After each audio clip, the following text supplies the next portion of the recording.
So in today's video, we're going to teach you guys how to trade as of late October.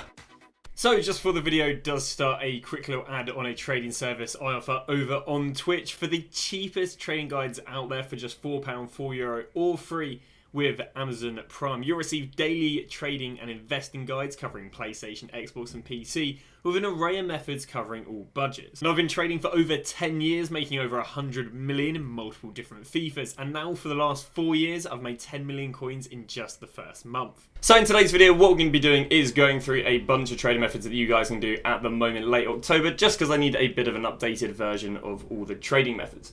So in today's video, we're going to be teaching you how to do shadow trading, we're teaching you how to do hunter trading, we're going to be teaching you how to do both methods on the web app, we're going to be teaching you guys the variations if you're trading on PC, and then we're also going to be covering icon trading for those that are on a higher budget. So first off, let's go talk about how you do shadow trading. First off, let's talk about the most efficient method. This is basically the most efficient you can do. I'd argue it's even more efficient than icon trading because of the lack of icons we're still yet to have on the game. So you are going to go gold rare, shadow. You are going to go and put your minimum buy now to 1.2. You're going to go and put your maximum buy now to 5.2. This is not going to change no matter what. You're then going to go for the highest maximum bid without there being more than one card over the hour. Right now, 700 coins, there's one card over the hour. That's okay. We're going to have the highest number without there being more than one card over the hour. So, 800 coins, how many cards over the hour? Still only one card over the hour. Perfect. Let's try 1k. So again, we want that maximum bid to be as high as possible. So first one we're going to be doing right now is just setting the filter. So, one card over the hour, only one card over the hour, perfect. If we go up this to 1.1k, let's have a look how many cards are over the hour. How many cards are over the hour? We have got, Scooby-Doo, come on. Still only one card, perfect. And if I go up into 1.2, so again, all you got to do to set the filter is put this as high as possible. So 1.1 worked because there was one card over the hour, but at 1.2 there are loads of cards over the hour, so that won't work. So you've got to lower it back down there to 1.1. So what we're now going to do now we've got our filter is we're going to press compare price and back out on the last player. And what you're going to see is because there is no more than one card over the hour, it's going to refresh and show me all the brand new players that appear. So you saw that Gabriel just appeared out of nowhere. If we keep on pressing compare price back out, which is square and circle, or X and B, I believe, it should keep on showing me new players. Now, in the afternoon, this method is going to be more active, and on the weekend, this method is going to be more active. I'm doing this on a morning, so it's relatively inactive, but it's beggars can't be choosers sort of territory. And there we go, something that eventually pops up. So now what we're going to do is we're going to go and buy any defenders or midfielders who aren't centre-backs for a maximum of 1k more with a shadow than they are without a shadow. So Tuchemeni, for example, is 2.6k without a shadow, so the most I'll pay for him would be 3.6k with a shadow. And there we go, we're going to win him right there? No, we're not. Someone else won him. So let's keep pressing compare price back out and see a new player. Now, one thing that you've got to bear in mind is when you're checking the price of the player may have already sold on. That's because people who know what they're doing with this method have probably bought the card. But what you should understand is now you've learned how much to buy Tuchemeni for. We will buy Tuchemeni up to 3.5k. So then we have Joelinton, and again we know that Joelinton's gold card is blatantly giving more than 200 coins. So, again, you shouldn't really have to check his price that's like 1.7k and below, because anyone who's below 1.7k, in theory, you should buy. So let's say we've gone and picked up Joelinton right here for 1.2. Now, how do we know what to go and sell Joelinton for? So what I recommend doing is selling the player about the third or fourth cheapest on the market, unless you need coins fast, and if so, you could sell for the cheapest. So we could have bought Joelinton there for 1.2, and we could instantly sell him for at least 1.7, 1.9. So there's really good profit on that card. But if you wanted to get a few extra coins, what I probably could have done is sold him for 1.8k maybe. I don't know if there'll be much of a difference between the cheapest and the second and third cheapest with the likes of Joelinton. But Joelinton, yeah, so if I wanted to sell instantly, I could go 2.7, or if I was happy to sell him a little bit later, I could go and sell him at 2.8, or if not 2.9. And that's really just how this method works. So you go gold rare, shadow, you put your minimum buy now 1.2, your maximum buy now 5.2, and the highest maximum bid without there being more than one card. Once you win, and again, to know what players to buy, you buy anyone who's 1k more with a shadow than they are without a shadow. When you first do this method, you're going to miss a lot of deals because you're learning the whole market, but eventually you'll learn what players sell for, and then you can again make good money. Now this, for the majority of people, is probably going to be too competitive. Like I say, a lot of people know everyone's price, which means you're competing against people who are very good at this method. So what if you want a bit of a slower pace version of this method? Well, a slower pace version of this method, slash a way you can do this on the web app, is by going through the positions one by one by one. I recommend using about a 2k buy now, and you're going to go shadow. And what you're going to do is you're going to go right win back, shadow. No deals there. You're then going to go right back, shadow, and we're going to apply the exact same logic. We'll go and buy players who are only 1k more with a shadow than they are without a shadow. So we're going to go look at the price of Sheila, if I can spell Sheila properly. And Sheila is, without a shadow, 700 coins. So the most we pay for Sheila would be 1.7. So let's go and do the exact same logic and have a little look how much Sheila's going for.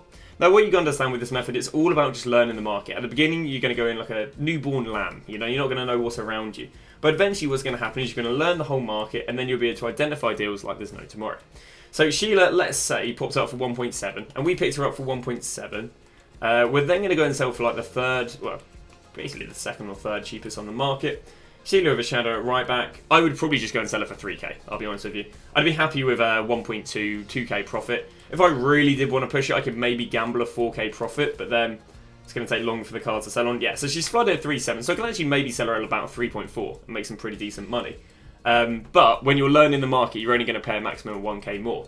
Once you know the market and you're really comfortable what to sell players for, let's say for example I learned that Sheila sold at 3.4, I would have to think about twice about buying this card at 2k because I know what she sells for. But obviously when you're first learning this method, you're learning the market. You don't know what everyone sells for, you're learning the market. So the rule of thumb is 1k more with a shadow than it is without a shadow. So the positions you're going to go when going through the positions one by one is right wing back, then left back, then left wing back, then CDM, then centre mid. And the cams that work are Maggi, who is the Ligon cam. The right mids that work is Cuadrado. There's not that many cams and right mids that work well. Pellegrini can also work as a cam. And that's about all this method is. Now, how do you do this method on PC? You go rare gold, you go shadow, you go defenders, and you scroll to 5th, 9th minute. You're doing the exact same thing. You're going to pay a maximum of 1k more for someone to have a shadow than they are without a shadow. But for you guys who are on the PC console, I'm not talking about people on web app. Web app, do the method I just showed you. People on the PC, the market that has 1 million cards if you're lucky. You're going to scroll to 5th, 9th minute with shadow, and again, look for players who are only 1k more. Then what you're going to do is you're going to go midfielders, shadow. You're going to scroll to 5th, 9th minute with a 3k buy now. Now that is the first method, but even sometimes the shadow method is a bit too complicated for people. Not complicated, but a bit too competitive. So what we can do is we can do the exact same thing with Hunter. Hunter has lower profit margins, which means rather than shadow method, you're going to probably make 700-800 coins minimum a card. Hunter has more of like a 500 to 600 coins, but it is less competitive as a result. So we're going to do the exact same thing with Hunter. We're going to put a minimum of 1.2k. We're going to put a maximum of 5.2k, and then we're going to go and find the highest maximum bid without there being more than one card over the hour. So right there, no more than one card over the hour. So one card over the hour or no cards over the hour and the filter will work. 800 coins and still no cards over the hour. Perfect. What about if we go increase this all the way here to 1k? If we go Hunter, I might have accidentally put Shadow there a second ago. If we go Hunter, how many cards are over the hour? We've got only one card over the hour. Perfect. What about if we go to 1.2k? How many cards are over the hour? Now the most optimal filter for this to be is 1.1k maximum bid. And at 1.1, how many cards are over the hour? We have got only one. Perfect. Now again, I could increase that to 1.2, but I actually know it's already one. But again, if you want, you can check. So what we do here is we do the exact same thing as we do with shadow trading. But because the shadow chem style is worth less than the hunter chem style, I really only want to add about 200 coins more than a player is without a hunter. Just because the cards are more flooded and less desired. So what we're going to do is the exact same thing. We're going to press compare price back out and boom, Nico Williams has gone and popped up. So Nico Williams, we want to go and really pay a maximum of about 200-300 coins more for him to have a hunter. He's 1.4 without a hunter, so we will go and buy him here. Boom, I've managed to win. I'm very surprised I managed to win him. I've literally gone with a hunter, cheaper than he is without a hunter. Perfecto Monday. So, I was going to say in future, then what we learn is we pay up to 1.7k for Nico Williams with a hunter. So let's have a little look how much he sells for with a hunter.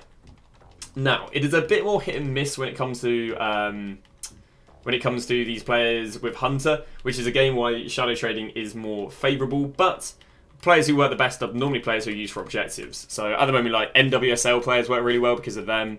Last week we saw the Serie A and Italian players work really well because of Darmian. You might see the English players doing quite well because of the Callum Wilson that's out at the moment. So let's have a little look. So we've gone and picked him up for 1.3 with a hunter. Now again, we're looking to sell for the second or third cheapest on the market. If I need to sell him fast, I could have bought him at 1.3, sell him at 1.9. But I like the money as much as the next. So it looks like we're probably going to go and sell him for about 2.1. So not much more than selling him instantly. Yeah, probably 2.1, maybe 2.2. So buy him at 1.3, sell him at 2.1. Again, there's going to be a 800 coin difference, 100 coin tax, still a 700 coin profit. Not too bad whatsoever. And again, you can do the exact same thing with Hunter. So that's the method. You know, you set your filter up, buy players who are 300 coins more, happy days. So how do we do the other variation? Maybe this is too competitive for you, and if so, you're pathetic. Right? This is literally the fourth tier of trading method, but it's okay. It's okay. What you're going to do is you're going to go right mid, you're going to go hunter, and you're going to look for players who again are only 300 coins more with a hunter than they are without a hunter. I recommend only using like a 1.5k buy now because there are a lot of players. Now a lot of these players aren't actually very good to go and buy.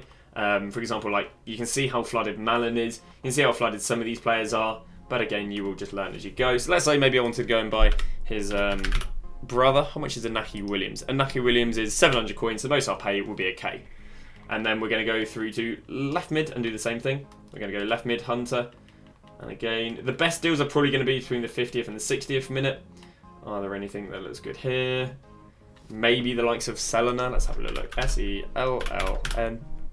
Anything that pops up obviously like 1.2k or below is probably going to go and be a buy. Then we're going to go Cam, do the exact same thing. Hunter. I'll see if I can get a example on this video. You can see that a lot of players are flooding. Again, we don't see this being so much of an issue when it comes to shadow trading, which is why shadow trading is more favourable. Solovsky, we'll go and buy that because I know that will probably be a good deal. Because, of course, his gold card, if it's 700 coins, and we'll pay 300 coins more for a hunter, 1k is going to be good. So let's go and spell Solovsky. That's a joke. No one knows how to spell Solovsky. There you go.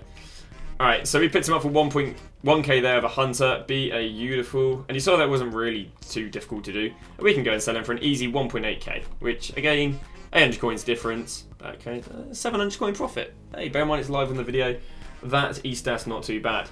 And for PC players, believe it or not, you can do exactly what I showed you with shadow trading. With this, you're going to go rare, gold midfielder, hunter, and you're going to go, yeah, throw like a 2k buy now in. And then what you can do is scroll to 5th, 9th minute, look to pay 300 coins more for someone with a hunter. Then you can go forward and hunter. The reason you're not going to use the 3k buy now, for those again on the PC console, the completely derelict wasteland of a console that EA don't care about, not the web app, again, the method I just showed you previously, a second ago, is the web app method, is because again, players are cheaper with a hunter and you want to get a better profit margin. So that is trading if you don't have 1.5 million. If you've got 1.5 million, here is your trading method, and it is barely more efficient than hunter and shadow trading at the moment. So you're generally only doing this method so you can flex that you're trading with icons, because in reality it's barely more efficient than hunter and shadow trading. But rich people don't like trading with cheap cards, so don't worry, I've got you to make yourself feel good about yourself. Alright, there's two filters right here. Again, console, don't do this on PC. Your wasteland derelict wasteland is not enough cards. What you can do is you're going to go 15 million buy now, or actually just put the buy now to the amount of coins you have. So for me it's 1.4 million with 15k. Then what you can do is you're going to set the highest maximum bid possible without there being more than one card over the hour. It's just like shadow trading for rich people. Boom. There's only one card over the hour, it's all good. We just don't want to have more than one card over the hour.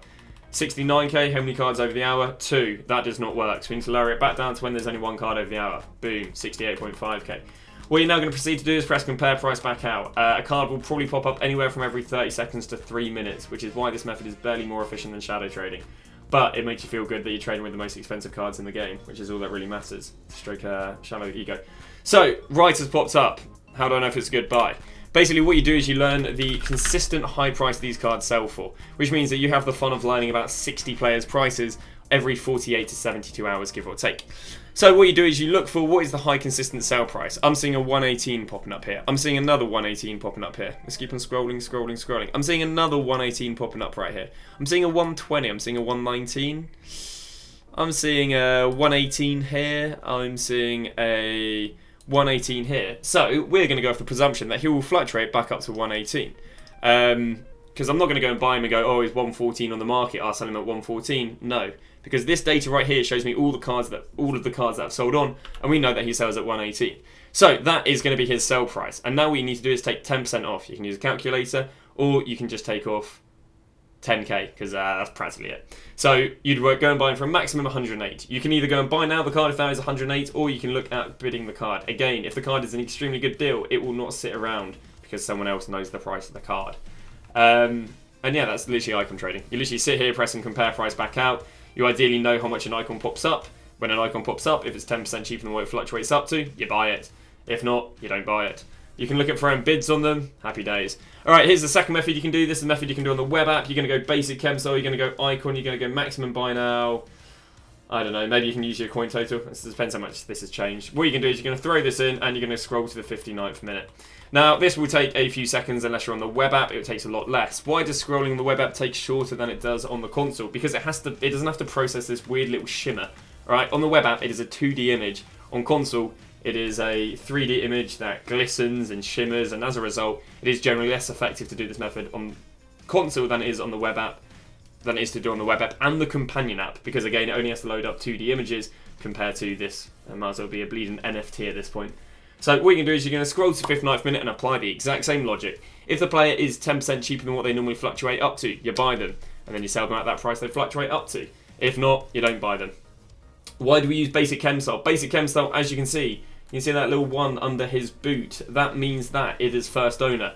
What's the relevance of first owner? These are basically people who've just gone and packed an icon, and they just want to sell them. So if someone's packed an icon and they want to sell them fast, they have no idea really what they're going for, so they'll just go and throw them on the cheapest, maybe a decent undercut. We buy that decent undercut and we sell it. Again, what you do is you just keep spamming it. This isn't a sniping filter, you literally just put this in, scroll to 5th, 9th minute, but every time you back out, it takes away the goddamn chem style, and you've got to put that in. Boom, that's how you icon trade. If you're on PC, how do you icon trade? Ideally, you just don't. No, if you're on PC, you look for the fluctuations. More like than not, you don't put any chem style in. You put what you buy now to whatever amount of coins you have. You scroll to the 5th, 9th minute and see if there's any good deals. Ideally, look for 10% undercuts. The fluctuations on PC icons are disgusting. But then if you also need to sell your icon in a hurry, it's a bit of a nightmare to try and sell them.